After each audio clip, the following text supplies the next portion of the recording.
Cooking with steam is not only delicious but healthy too, and is a great way to enhance your meals. It can be used for a wide variety of dishes and is particularly good for baking. Here, we'll show you how to get started by cooking some Yorkshire puddings with steam in your new AEG SteamBake oven. With the oven cold, pour approximately 200 millilitres of tap water into the cavity embossment at the base of the oven.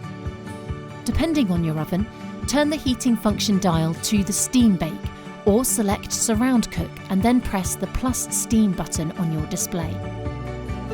Set the oven temperature to 210 degrees centigrade and preheat the empty oven for 10 minutes to create humidity. Pour a small amount of oil into each well, and then add the tray to the oven and leave it to heat for around 5 minutes. Slide the tray out and pour in the batter. The oil in the base should be hot enough that it sizzles. Close the door and don't open it again until they have risen, which will take approximately 20 minutes. The addition of steam will help the Yorkshires to rise as well as creating a light and fluffy centre and the perfect golden brown colouring. You'll find additional information on the plus steam function in the user manual.